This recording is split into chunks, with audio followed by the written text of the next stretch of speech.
Hello. Last class में आपने study की थी टैक्सोनॉमी के इंट्रोडक्शन की।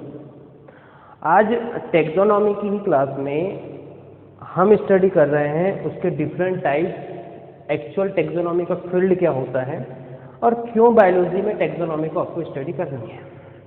ठीक है। टैक्सोनॉमी, सबसे पहले इसके नेम को हम स्टडी करते हैं कि इसका नाम टैक्सोनॉमी क्यों पड़ा। टैक्सोनॉमी एक्चुअल में क्या है? टैक्सोनॉमी बायोलॉजी का एक फील्ड है, या बोल सकते हैं टैक्सोनॉमी बायोलॉजी की एक ब्रांच है। क्या है?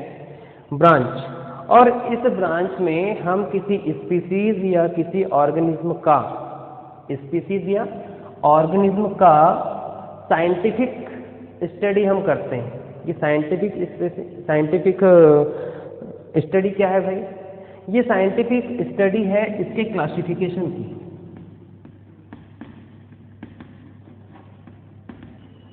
क्लासिफिकेशन की। ये साइंटिफिक स्टडी में क्लासिफिकेशन के साथ इंक्लूड होता है आइडेंटिफिकेशन। आइडेंटिफिकेशन मतलब उसको पहचानना, क्लासिफिकेशन का मतलब होता है कि पूरी बायोलॉजी में उसका किस प्लेस में उसको सिचुएटेड किया गया। और तीसरी चीज इसमें इंक्लूड होती है नॉमेनक्लेचर, कि साइंटिफिक टर्म में उसका हम क्या नाम रखेंगे या क्या नाम होना चाहिए। समझ में आई? टैक्सोनॉमी में क्लासिफिकेशन, आइडेंटिफिकेशन और नॉमेनक्लेचर, इन तीन चीजों को इंक्लूड किया गया। अब बात ये आती है कि तीनों चीजों को पढ़ें किस बेस पर। ठीक है ना? किसी चीज को हमको आइडेंटिफाई करना है और टैक्सोनॉमी में इन तीनों चीजों को यदि हमको पढ़ना है तो इसका मेन बेस क्या होगा? What is the base of the taxonomy? कभी यदि ये क्वेश्चन आपको आ गया ऑब्जेक्टिव टाइप क्वेश्चन में, जनरली क्वेश्चन पूछ सकता है कि टैक्सोनॉमी में किसी ऑर्गेनिज्म को हम आइडेंटिफाई, क्लासिफाई एंड नॉमेनक्लेचर जब हम करते हैं तो उसका बेस क्या होना चाहिए? तो इसका बेस एक होना चाहिए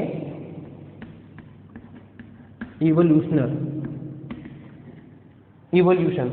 इसी इवोल्यूशन से भी दो चीजें आपके सामने आएंगी। इस इवोल्यूशन को आप इवोल्यूशनरी सुना तो होगा। इवोल्यूशन, उद्विकास, कैसा इसका विकास हुआ, इसके एंसेस्टर क्या थे, इसके पूर्वज क्या थे। इवोल्यूशन में आई बात समझ में? और उन एंसेस्टर से अपने पूर्वजों के साथ इनका रिलेशनशिप कैसा था, कैसा? तो क्या बेस हुआ? Evolutionary relationship.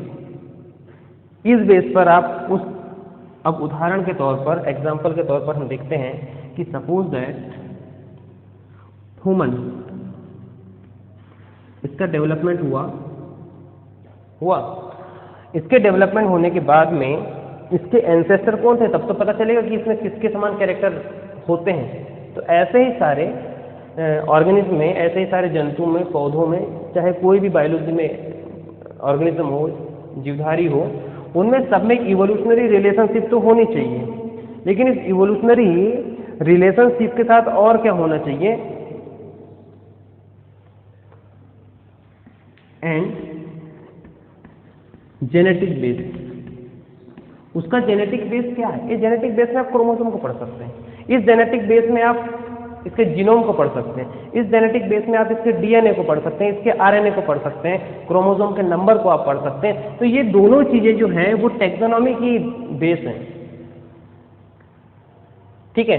और ये दोनों ही चीजों, इन दोनों के आधार पर क्लासिफिकेशन, आइडेंटिफिकेशन और नॉमेनक्लेचर, इन तीनों चीजों को बेस रखकर हम स्टडी करते हैं टैक्सोनॉमी की। तो टैक्सोनॉमी ब्रांच है बायोलॉजी की। अब मुझे ये बताइए कि इन तीनों चीजों को, क्लासिफिकेशन, आइडेंटिफिकेशन और नॉमेनक्लेचर को evolutionary relationship and genetic base पर पढ़ने के बाद कोई भी ऑर्गेनिज्म इस बायोलॉजी में उसकी कंडीशन सिस्टमैटिक होगी कि नहीं होगी? सिस्टमैटिक का मतलब एक वेल क्लासिफाइड कंडीशन। इसीलिए टैक्सोनॉमी को कहीं कहीं पर आपको पढ़ने में आएगा, इसको हम सिस्टमैटिक के नाम से भी जान सकते हैं। भाई कोई चीज़, कोई ऑर्गेनिज्म पूरी बायोलॉजी में बड़ी अच्छी तरीके से व्यवस्थित हो गया, उसका फाइलम क्या है, उसकी क्लास क्या है, जीनस क्या है, ऑर्डर क्या है, जीनस क्या है, स्पीसीज क्या है, तो वो तो बड़ी सिस्टमेटिक हो गया ना। तो उस सिस्टमेटिक कंडीशन जब हो जाए तो उस कंडीशन में उसको हम उसके सिस्टमेटिक पोजीशन के नाम से हम जानते हैं, और इसी का अध्ययन, इसी की स्टडी हमको करनी होती है, किसमें? टैक्सोनॉमी में। अब हम बात कर रहे हैं इस टैक्सोनॉमी का एक्चुअल डेफिनेशन क्या होगी। शॉर्ट फॉर्म में, डेफिनेशन फॉर्म में पढ़ेंगे क्या? बताइए। इस क्लास, यदि हम इस टैक्सोनॉमी में की हम डेफिनेशन बनाएं, तो इस टैक्सोनॉमी में यदि डेफिनेशन को हमको पढ़ने में आए तो हम क्या पढ़ेंगे? चलो मैं बताता हूँ। Taxonomy is a systematic position, या इसको मैं डेफिनेशन के फॉर्म में कन्वर्ट कर रहा हूं, the systematic position of, the systematic position of organism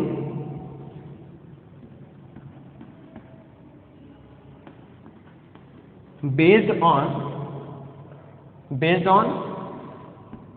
evolutionary relationship and genetic base, and there is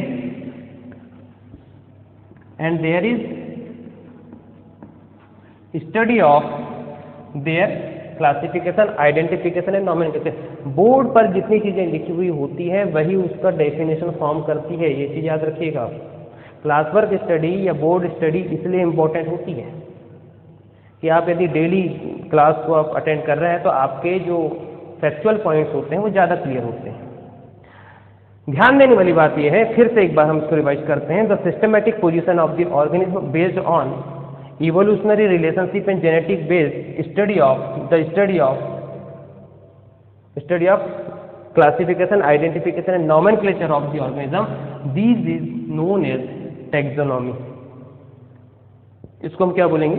taxonomy. इसको नोट कीजिए, टैक्सोनॉमी के फॉर्म में इसको हम पढ़ते हैं।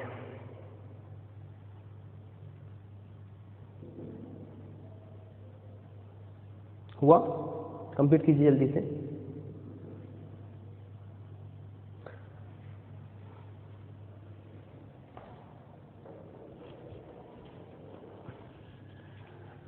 टैक्सोनॉमी में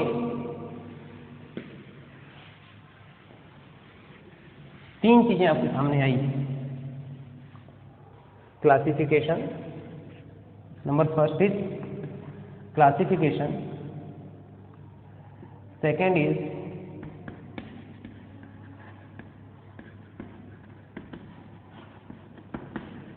identification and third is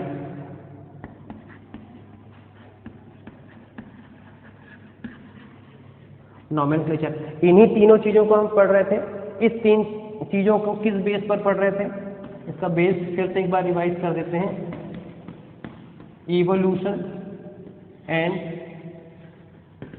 genetic के बेस पर हम पढ़ रहे थे। अब हमें पता तो हो जितनी चीजें इस डेफिनेशन में इंक्लूड होती हैं इनका एक्चुअल मीनिंग क्या होता है। क्लासिफिकेशन बोल दिया और उसका meaning, what is the classification, what is the identification and what is the nomenclature. Classification होता क्या है कि बताएगा?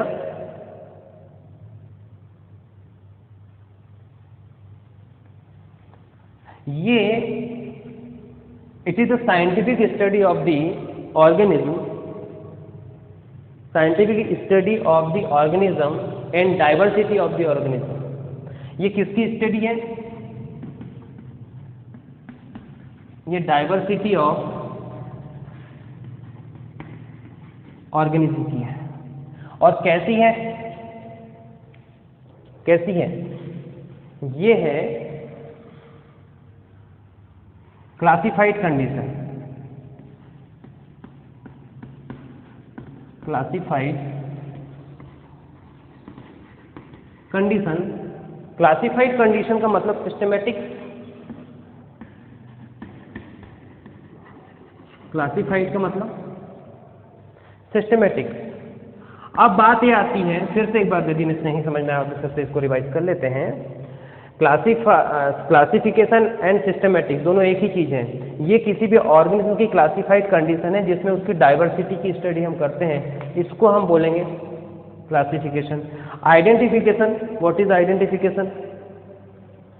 ये होता है किसी भी ऑर्गेनिज्म को पूरी बायोलॉजी के किंगडम में, किसी भी किंगडम में, 5 किंगडम हम लोग पढ़े हैं पिछली क्लास में, आपने देखा था 5 किंगडम क्लासिफिकेशन। किसी भी कंडीशन में उसको एक पर्टिकुलर प्लेस प्रोवाइड करना, जगह कहाँ दें, given place or position. Identification क्या करता है, उसको एक पर्टिकुलर प्लेस या पोजीशन देता है। एंड नॉमेनक्लेचर क्या करेगा? Nomenclature given scientific name. Scientific name, इसको मैं एक फिर से थोड़ा सा डील कर रहा हूं आपके सामने। साइंटिफिक नेम होता क्या है? साइंटिफिक नेम होता है 2 name. Number first name is genus and second is species. Genus and species, ये साइंटिफिक नेम के फॉर्म में हम इसको पढ़ते हैं। आगे जैसे जैसे बढ़ते जाएंगे वैसे वैसे आपको ये बाइनॉमियल नॉमेनक्लेचर के फॉर्म में आएगा। बात समझ में आई? टेक्सोनॉमी के हमने बारे में पढ़ा, क्लासिफिकेशन, आइडेंटिफिकेशन, नॉमेनक्लेचर के बारे में हम इसमें पढ़ते हैं। उसका जो बेस होता है वो इवोल्यूशन और जेनेटिक होता है। इसमें 3 चीजें होती हैं। क्लासीफाई का मतलब है diversity of the organism. Identification जो हम इसमें पढ़ रहे हैं वो पर्टिकुलर किसी ऑर्गेनिज्म को प्लेस या पोजीशन प्रोवाइड करता है। और तीसरी चीज नॉमेनक्लेचर जो होता है वो गिवन साइंटिफिक नेम, मतलब उसको एक साइंटिफिक नेम देता है। ये साइंटिफिक जो नेम होता है, गिवन साइंटिफिक नेम, या फिर हम बात कर रहे हैं यूनिवर्सल नेम की। यहाँ पर एक और एक चीज हम जोड़ सकते हैं इसमें, इसको हम बोल सकते हैं यूनिवर्सल नेम। यूनिवर्सल मतलब ऑल ओवर द वर्ल्ड उसको केवल एक ही नाम से जाना जाए, और वो नेम होते हैं, इसका फर्स्ट नेम होगा जीनस एंड सेकेंड नेम जो होगा इसका वो स्पीसीज होगा। बस नहीं। अब हम बात करते हैं टैक्सोनॉमी वर्ड की। इस टैक्सोनॉमी में ये हमने डेफिनेशन को डील किया है। इतनी चीजें जो हमने पढ़ी अभी कुछ समय तक, ये सिर्फ हमने यहाँ पर क्या क्या पढ़ा, यहाँ पर सिर्फ हमने टैक्सोनॉमी की डेफिनेशन को हमने डील किया। अभी टैक्सोनॉमी की यदि हम बात करते हैं तो टैक्सोनॉमी के वर्ड के पीछे अब हम जाते हैं कि टैक्सोनॉमी वर्ड में वो बनाया कैसे गया। ठीक है, इसे आप थोड़ा नोट कीजिए।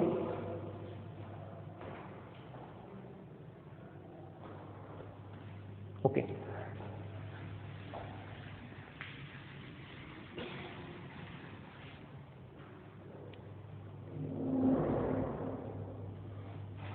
इस वर्ड में सारी डेफिनेशन होनी चाहिए जो होगी। टैक्सोनॉमी एक्चुअल में टैक्सोनॉमी ये आपका निकला है 2 ग्रीक वर्ड्स। 2 Greek words. अब ये 2 ग्रीक वर्ड्स हैं क्या? इसमें जो पहला वर्ड है ना बेटा, ये है टेक्सा। क्या है? टेक्सा। और दूसरा जो नेम होता है इसको हम बोलते हैं नोमस। 2 वर्ड है, नंबर फर्स्ट इज टेक्सा, दूसरा नोमस। दोनों को मिला दिया तो टैक्सोनॉमी बन गया। अब दोनों का मीनिंग पता होना चाहिए, अर्थ पता होना चाहिए। तो टैक्सोनॉमी का मतलब होता है अरेंजमेंट। अरेंजमेंट का मतलब व्यवस्थित, सिस्टमैटिक। तो यहां पर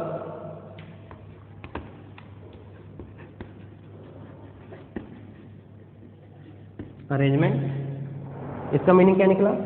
अरेंजमेंट निकला। और नॉमस का मतलब निकला लॉ या मेथड। देखो दोनों में पूरी डेफिनेशन को कैसे शॉर्ट फॉर्म में साइंटिस्ट ने बनाया है ना, और उसको हम समझने की कोशिश कर रहे हैं। अरेंजमेंट मतलब अरेंजमेंट किस बेस पर? अरेंजमेंट आपका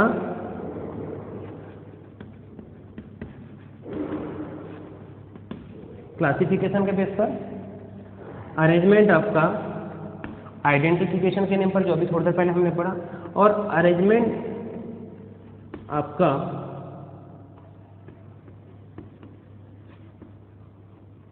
नॉमेनक्लेचर के बेस पर, क्लासिफिकेशन के बेस पर, आइडेंटिफिकेशन के बेस पर और नॉमेनक्लेचर के बेस पर। तो और उसके लिए क्या होना चाहिए? लॉ। तो ये लॉ क्या थे आपके? एक था आपका लॉ इवोल्यूशन और दूसरा था, और ये इसकी डेफिनेशन हुआ करती थी, the taxonomy is the branch of the biology. Taxonomy किसकी ब्रांच है? बायोलॉजी की ब्रांच है, जिसमें जेनेटिक बेस और इवोल्यूशनरी रिलेशनशिप के आधार पर के बेस पर क्लासिफिकेशन, आइडेंटिफिकेशन, नॉमेनक्लेचर को पढ़ा जाता है। तो यहाँ से आपके टेक्सोनॉमी वर्ड का पूरा अर्थ निकल कर सामने आता है, जिसमें पूरी की पूरी डेफिनेशन शॉर्ट फॉर्म में है। बायोलॉजी में यही चीजें आपको पढ़नी है कि वो जो वर्ड दिया हुआ है या वर्ड हम पढ़ रहे हैं वो एक्चुअल में किस चीज को बताने की कोशिश कर रहा है, याद नहीं करना है। बायोलॉजी याद करने का विषय है ही नहीं, समझने की बात है। ठीक है, इस चीज को थोड़ा सा फिर से आप देखिएगा। ठीक है, अब हम आगे पढ़ रहे हैं इस टेक्सोनॉमी के हिस्ट्री को, कि टेक्सोनॉमी का जो अभी का जो मॉडर्न टेक्सोनॉमी हम पढ़ते हैं, क्या ये पहले भी ऐसी थी? तो इसके हम हिस्टोरिकल बैकग्राउंड में जब हम जाएंगे, इसकी हिस्ट्री को जब हम पढ़ेंगे, डिफरेंट टाइम पर डिफरेंट साइंटिस्ट ने कैसे इसको बताने की कोशिश की, उसको अब हम पढ़ने जा रहे हैं। ठीक है, इसे लिख लीजिएगा। ओके,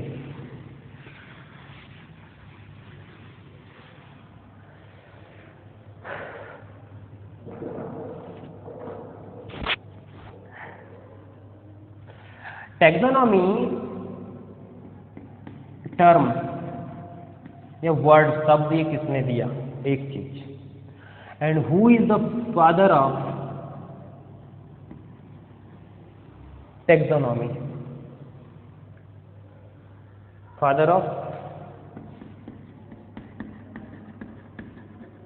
टैक्सोनॉमी, और टैक्सोनॉमी जो वर्ड है, इस शब्द को सबसे पहले बताया किसने, कि किस लैंग्वेज से आया, किस भाषा से आई है, तो अभी थोड़ी देर पहले आपने देखा। लेकिन इसके पहले फादर ऑफ टैक्सोनॉमी में आपको पहले बताने की कोशिश इसलिए कर रहा हूँ कि वो नेम आपका सुनाया हुआ है। उनका नाम था कैरोलस लिनियस। उनका नाम क्या था? लिन कर देते हैं भैया, ये लिन का मीनिंग भी आपको मैं बता देता हूँ अभी। कैरोलस लिनियस, लिन लिखते हैं, या इसको AEUS के फॉर्म में आप लिख सकते हैं, जैसा आपको लिखना चाहे, कोई दिक्कत नहीं। Father of taxonomy Carolus Linnaeus है, याद कर लो। यहाँ पर ये जो नाम है ये डी कैंडोले का दिया हुआ। किसका दिया हुआ? टैक्सोनॉमी जो टर्म है वो किसने दिया? डी कैंडोले ने दिया। इनका पूरा नाम एक्चुअल में AP डी कैंडोले था, पर इसको जनरली कैंडोले के फॉर्म से ही हम जानते हैं। टैक्सोनॉमी टर्म किसने दिया? डी कैंडोले ने दिया। टैक्सोनॉमी के फादर कौन है? कैरोलस लिनियस है। टैक्सोनॉमी होती क्या है? तो टैक्सोनॉमी इवोल्यूशन और जेनेटिक बेस पर किसी भी ऑर्गेनिज्म या किसी भी जाति या स्पीसीज का क्लासिफिकेशन, आइडेंटिफिकेशन और उसके नामकरण करने की शाखा है टैक्सोनॉमी। इससे थोड़ी देर पहले आपने इसको पढ़ा। यहां पर अब बात आती है कि टैक्सोनॉमी कितने फॉर्म होते हैं। ठीक है, ये टर्म को आप यदि आप हटा दें, यह चल जाएगा। टैक्सोनॉमी के इसी से कंटिन्यू कर देते हैं। टैक्सोनॉमी टाइप, टैक्सोनॉमी कितनी प्रकार की होती है, तो हम अभी टैक्सोनॉमी के टाइप्स पढ़ेंगे। बेसिकली स्टडी पर्पस से टैक्सोनॉमी को हमने डिवाइड किया है 3 पार्ट्स में। टैक्सोनॉमी कितने पार्ट्स में डिवाइड है? 3 पार्ट्स में। सबसे पहला टैक्सोनॉमी का फॉर्म आपको मिलेगा, दैट इज अल्फा। टैक्सोनॉमी को शॉर्ट फॉर्म में T लिख दे रहा हूं, alpha taxonomy. Now second is beta taxonomy and third is gamma taxonomy. Alpha taxonomy, beta taxonomy and gamma taxonomy, ये टैक्सोनॉमी के 3 पार्ट हैं, 3 बेस हैं। अलग अलग लेवल पर टैक्सोनॉमी को अलग अलग तरीके से पढ़ने के लिए टैक्सोनॉमी को हमने कितनी ब्रांचेस में डिवाइड किया? Number first alpha, number second is beta and third is gamma. अब यदि किसी चीज का डिवाइडेशन हुआ है या किसी चीज की बाइफर्केटेड कंडीशन आई है या ट्राइफर्केटेड कंडीशन आई है, तो वहां पर यह बात समझने वाली है कि इसमें कुछ ना कुछ तो वेरिएशन होगा। अल्फा बीटा से डिफरेंट होगी, बीटा गामा से होगी, गामा अल्फा से होगी, गामा बीटा से होगी। ठीक है, क्या डिफरेंस है आगे देखते हैं, कोई बात नहीं, बिल्कुल इजी है। हम इसको शॉर्ट यहाँ पर कॉलम वाइज इसको डिवाइड कर दीजिए, समझने में आपको आसानी होगी, है ना। Alpha beta and gamma taxonomy. ठीक है, यहाँ पर अल्फा टेक्सोनॉमी जो होती है, इसका जो बेस है ये है मार्फा, और इसी के आधार पर बना मार्फोलॉजी या मार्फोलॉजिकल बेस्ड। यहां पर जो बेस बना इसका मार्फोलॉजिकल बेस्ड। अभी आपको मार्फोलॉजिकल इसको फिर से डील कर देंगे, मार्फोलॉजी आपने पढ़ी होगी। मार्फोलॉजी क्या है, किसी ऑर्गेनिज्म की outer structure like height, colour, size, इन सब चीजों को पहली बार फर्स्ट व्यू में देखने पर जो चीज हमको समझ में आती है उसको हम बोलते हैं मार्फोलॉजी।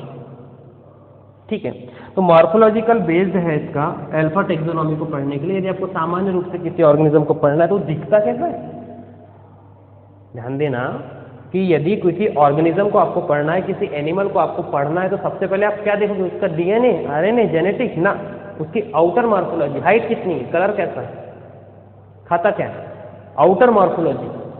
मार्फोलॉजी का मतलब ही होता है क्या, आउटर स्ट्रक्चर की स्टडी करना। दूसरी चीज होती है बीटा टेक्सोनॉमी में मार्फोलॉजिकल चीजों से थोड़ा सा एडवांस फॉर्म को पढ़ा जाएगा, ये होगी आपकी एनाटॉमी। इसका बेस क्या होगा, एनाटॉमी, आंतरिकी, सिस्टम्स के इंटरनल फंक्शंस को पढ़ने की जो विधि है, तकनीक है, वो एनाटॉमी कहलाती है। उदाहरण के तौर पर यदि आप डाइजेस्टिव सिस्टम को पढ़ते होंगे तो उसकी जितनी स्ट्रक्चर, इंटरनल स्ट्रक्चर्स को आप पढ़ रहे हैं, ये एनाटॉमी है। ऑर्गन की इंटरनल स्ट्रक्चर को पढ़ना, ये एनाटॉमी है। मार्फोलॉजी को भी इसमें इंक्लूड कर देना भाई, मार्फोलॉजी ऑलरेडी इंक्लूडेड होगी एनाटॉमी के साथ, मार्फोलॉजी, और इसके साथ इंक्लूड होगी साइटोलॉजी।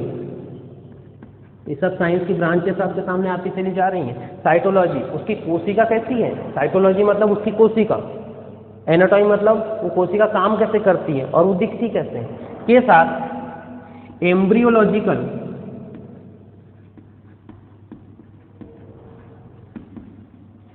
एम्ब्रियोलॉजिकल, उसकी भ्रूणीय अवस्था कैसी है, भ्रूण के रूप में वो दिखता कैसे है, या भ्रूणीय अवस्था में उसमें क्या परिवर्तन आते हैं।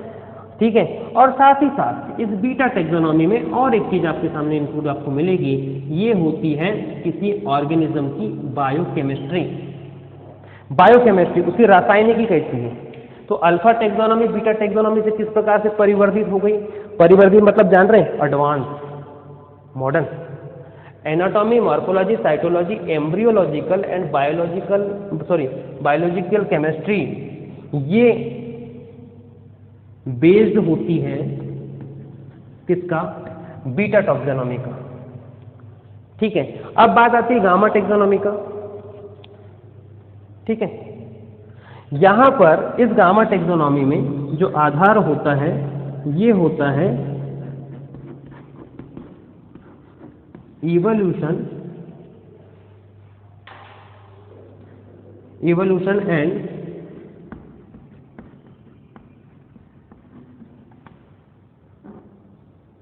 डेवलपमेंट। तो थोड़ा सोचने में ऐसा लग रहा होगा आपको कि ये तो और एडवांस होना चाहिए था बीटा से, तो इसमें दो ही चीजें कैसी हुई।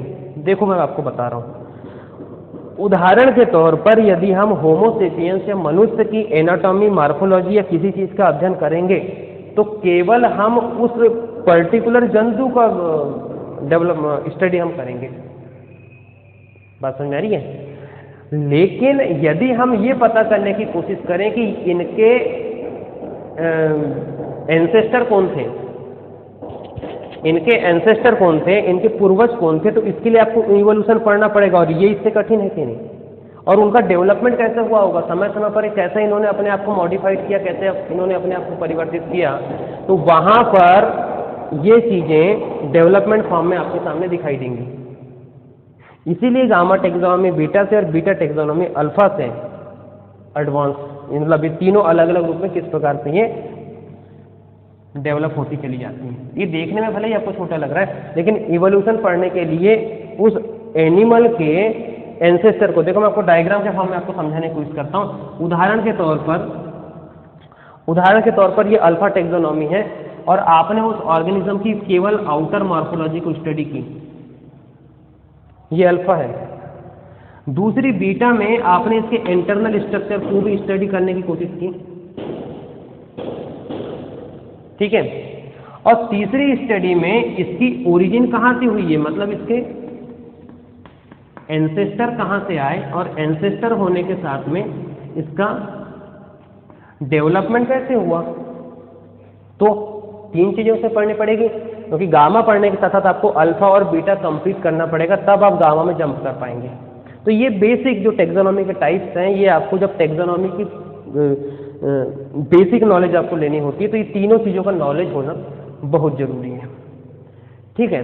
तो ये आपने पढ़ा टेक्सोनॉमी की डेफिनेशन को, टेक्सोनॉमी। अभी हम हिस्टोरिकल बैकग्राउंड में जाएंगे, हिस्टोरिकल बैकग्राउंड में कि कैसे टेक्सोनॉमी ने अपने आप को अपडेट किया, या समय समय पर वैज्ञानिकों ने टेक्सोनॉमी को डेवलप करने के लिए क्या क्या उसमें नई चीज़ें इंक्लूड करती गई। तो यहाँ पर इतना जो क्लास है आपका, ये टेक्सोनॉमी के बेसिक इंट्रोडक्शन वाली क्लास के फॉर्म में आ जाएगा। अब हमको स्टडी करनी है इसको आप नोट कर लीजिए, टेक्सोनॉमी की हिस्ट्री। अब इसके हम बाद में पढ़ने जा रहे हैं।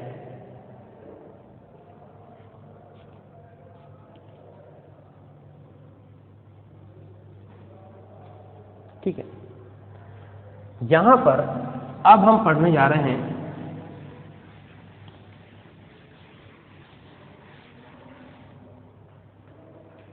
टेक्सोनॉमी की हिस्ट्री।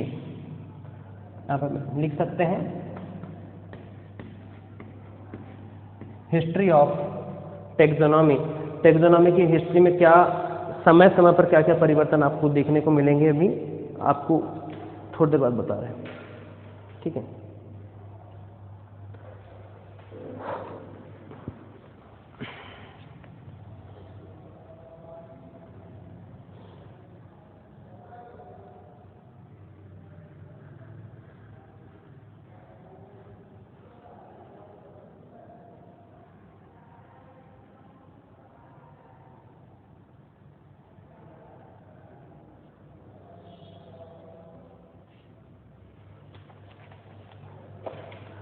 टेक्सोनॉमी की हिस्ट्री, टेक्सोनॉमी का मतलब होता है क्लासिफिकेशन करना। इसके लिए कोई साइंस पढ़ने की जरूरत नहीं है आपको। आपके पास यदि डिफरेंट टाइप्स के ऑर्गेनिज्म हैं, तो आप उसको अपने बेस पर भी क्लासिफाइड कर सकते हैं, है ना। तो इस डिफरेंट चीज़ों को बहुत ही वेल अरेंज क्लास में कन्वर्ट करना या उसको सेपरेट ग्रुप में रखना ही टेक्सोनॉमी है, ठीक है। सिस्टमेटिक से क्लासिफिकेशन है। यहाँ पर हम बात कर रहे हैं हिस्ट्री की। तो हिस्ट्री में थोड़ा सा हम एंशिएंट इरा में जाते हैं, बहुत पुराने समय पर। तो यहाँ पर उपनिषद की बात हम करते हैं। एक शॉर्ट फॉर्म में मैं आपको लिख देता हूँ। सबसे पहला जो इसका उल्लेख मिला हमको, ये छंदोग्य उपनिषद में हमको, ये क्वेश्चन परीक्षा की दृष्टि से इतना महत्वपूर्ण नहीं है, लेकिन सर्वप्रथम हिस्ट्री के रूप में यदि हम पढ़ेंगे तो छंदोग्य उपनिषद में यहाँ पर टेक्सोनॉमी की हिस्ट्री हमको देखने को मिलती है। और यहाँ पर क्या देखने को मिलती है, यहाँ पर ओविपेरा, विविपेरा और ओवम की स्टडी सबसे पहले समझाने का प्रयास किया गया था ऋषि मुनियों के द्वारा। इसलिए छंदोग्य उपनिषद हिस्ट्री का सबसे पुराना प्रमाण है। दूसरा आपको मिला था सुश्रुत संहिता में। ये कहां पर आपको मिला? सुश्रुत संहिता में। स्वाभाविक सी बात है, एक बहुत ही महान ऋषि हमारे भारतवर्ष में हुए, उनका नाम था सुश्रुत, है ना। इन सुश्रुत ने क्या किया? सुश्रुत कौन थे? सुश्रुत थे फादर ऑफ सर्जरी, जो आजकल ऑपरेशन हम बोलते हैं ना, वो सुश्रुत के द्वारा बनाई गई। और सुश्रुत संहिता में यहाँ पर उन्होंने पूरे ऑर्गेनिज्म को दो हिस्सों में विभाजित किया, मतलब पूरी वर्ल्ड की बायोलॉजी को दो भागों में उन्होंने स्थापित किया। इसको एक को उसने नाम दिया, एक बार शॉर्ट फॉर्म में आपको बता रहा हूँ, इसके लिए बहुत विस्तृत आपको पढ़ने की आवश्यकता नहीं है। एक था स्थावर और दूसरा था जंगम। जंगम, स्थावर मतलब जो स्थिर है, और जंगम मतलब जो चल फिर सकते हैं या अस्थिर है। जो स्थिर है, जो अस्थिर है। तो सुश्रुत संहिता, जो कि सुश्रुत ऋषि के द्वारा लिखी गई, उसमें टैक्सोनॉमी को वर्गीकृत करने का प्रयास किया गया। अब हम बात करते हैं कहाँ पर, इसके मॉडर्न फॉर्म में, कि और किसने इसको विभाजित करने का प्रयास किया। तो फादर ऑफ बायोलॉजी को मैंने आपको बताया, एरिस्टोटल महोदय। एरिस्टोटल ने पूरे ऑर्गेनिज्म को डिवाइड करने का प्रयास किया, और इन्होंने दो ग्रुप्स में डिवाइड किया, है ना। इन्होंने किसमें, दो ग्रुप्स में पूरी बायोलॉजी को डिवाइड करने की कोशिश की। इसमें से एक का नाम इसने दिया एनाइमा, और एक का नाम दिया इनेमा। पूरा क्या था, एनेमा, और दूसरा क्या था, इनेमा। Enema, enema. अब ये इनेमा और एनेमा क्या था, यहां पर यहीं से आप स्पष्ट हो जाएगा। ये जो ईमा वर्ड जुड़ा हुआ है, दोनों के पीछे लगा हुआ है, इसका मतलब ये प्रत्यय है। It mean suffix.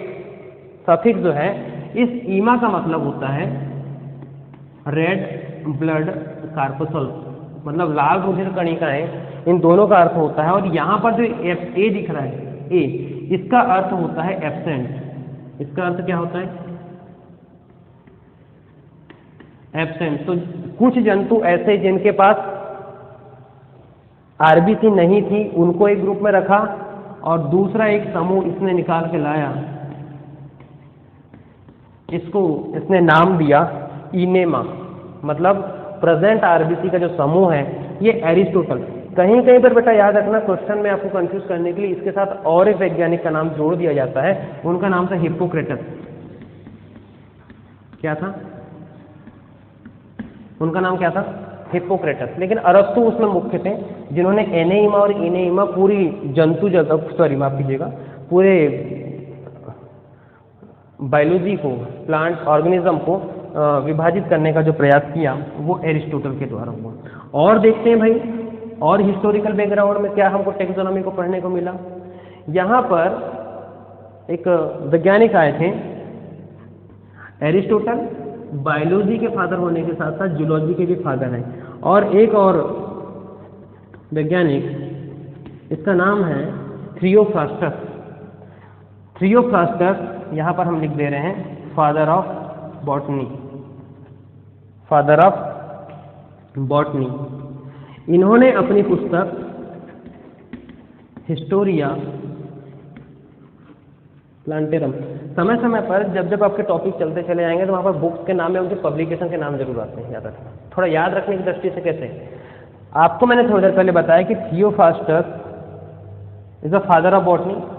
बॉटनी है मतलब प्लांट पढ़ेगा, और प्लांट है तो प्लांटेरम हो गया, प्लांट है तो प्लांटेरम, और प्लांट की क्या बता रहा है, हिस्ट्री, तो हिस्ट्री प्लांटेरम, प्लांट की हिस्ट्री, हिस्टोरिया प्लांटेरम। प्लांटेरम मतलब बॉटनी, बॉटनी के फादर थियोफ्रास्टस। तो थियोफ्रास्टस ने कौन सी पुस्तक लिखा, हिस्टोरिया प्लांटेरम। ऐसे याद रखना पड़ेगा आपको, ठीक है।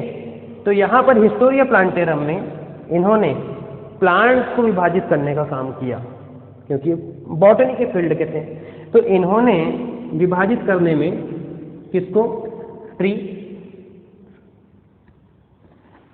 इसको हम फिर से एक बार फिर shrub, under shrub and herbs, इतना 4 ग्रुप्स में, 3 ग्रुप्स हो सकते हैं sir, shrubs and under shrubs को आप एक ग्रुप में रख सकते हैं, कोई दिक्कत नहीं। तो ये इन्होंने किसने किया ये काम, थियोफ्रास्टस ने किया। ठीक है।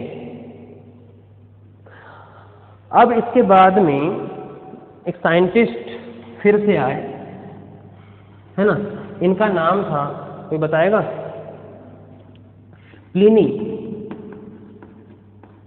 Pliny the Elder, Pliny the Elder, ठीक है। प्लिनी द एल्डर ने के बारे में याद रखना, इन्होंने सबसे पहले आर्टिफिशियल क्लासिफिकेशन दिया। अभी हम क्लासिफिकेशन नहीं पढ़े, नेचुरल क्लासिफिकेशन, आर्टिफिशियल क्लासिफिकेशन आपको मैं बाद में बताऊंगा। तब इन चीज़ों को वहाँ से फिर से हम एक बार डिटेल पढ़ेंगे। अभी बस मैं वन वे फैक्ट के फॉर्म में आपको, है ना, क्लास का लास्ट फॉर्म चल रहा है इसलिए मैं आपको लास्ट फॉर्म में पढ़ा रहा हूँ। आर्टिफिशियल क्लासिफिकेशन सबसे पहले किसने दिया? प्लिनी द एल्डर ने दिया। तो ये भी योगदान हो गया टैक्सोनॉमी की हिस्ट्री में प्लिनी द एल्डर का, ठीक है। इसके बाद में साइंटिस्ट जॉन रे, किसने दिया? जॉन रे, ठीक है। जॉन रे, इन्होंने क्या किया? ठीक है, जॉन रे ने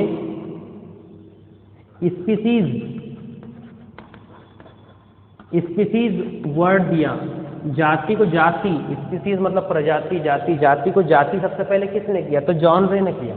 जॉन रे ने उसको कहा, ठीक है। एक मिनट माफ कीजिएगा, एक मिनट, जॉन रे नहीं आएंगे अभी, यहां पर हम पढ़ रहे हैं कैरोलस लिनियस को। जॉन रे स्पीसीज आप कंटिन्यू कर सकते हैं, ठीक है। जॉन रे ने क्या किया आपके सामने? स्पीसीज को बताने का प्रयास किया और उसी स्पीसीज या प्रजाति के आधार पर क्लासिफिकेशन करना बहुत आसान हो गया। अब जो नेक्स्ट साइंटिस्ट आपके सामने हिस्ट्री में हम जिनको पढ़ेंगे, इसको नोट करेंगे,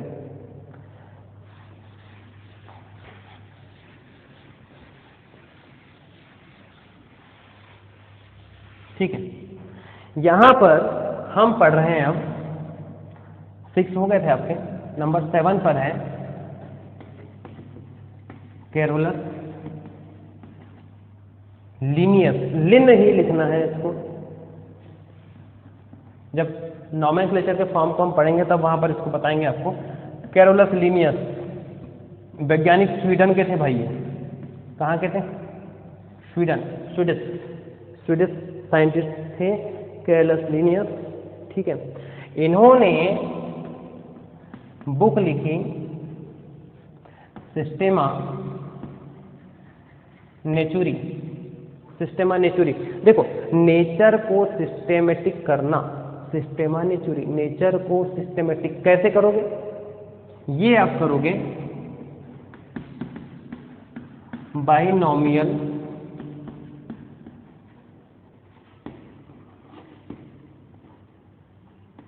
नॉमेनक्लेचर के आधार पर, द्विनाम के आधार पर आप इसको करेंगे।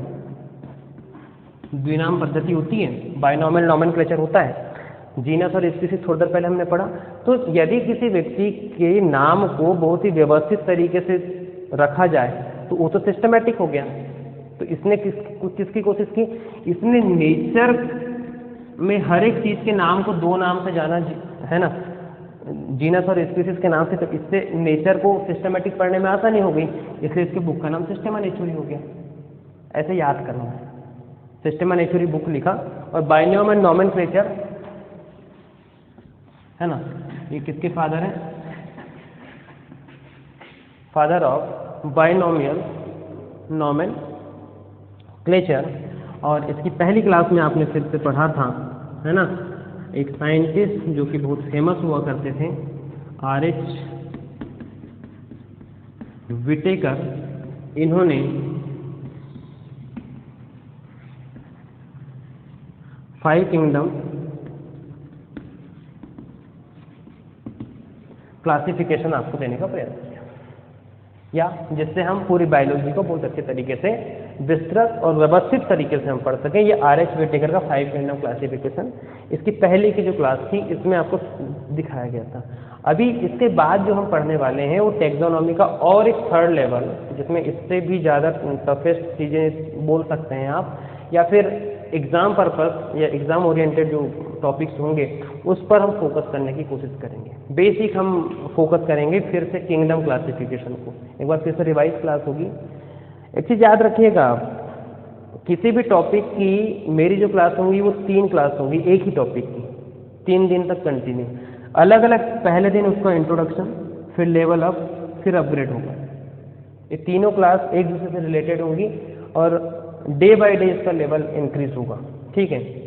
RH व्हिटेकर ने 5 किंगडम क्लासिफिकेशन दिया तो इतने सारे जो साइंटिस्ट आए या इतने सारे जो वैज्ञानिक आए, ऋषि मुनि, छंदोग्य उपनिषद की हमने बात की, सुश्रुत संहिता की हमने बात की, तो इन्होंने सबने किसमें हेल्प की, इनका जो मेन फोकस क्या था, किसमें हेल्प मिले, तो ये हमको मिले टैक्सोनॉमी के अध्ययन को और ज़्यादा सरल करने, मतलब सिंप्लीफाई करने के लिए, टैक्सोनॉमी को सिंप्लीफाई करने के लिए साइंटिस्ट ने हमें अलग अलग समय पर अलग अलग तरीके से क्लासिफाइड कंडीशन को समझाने की कोशिश की, ठीक है।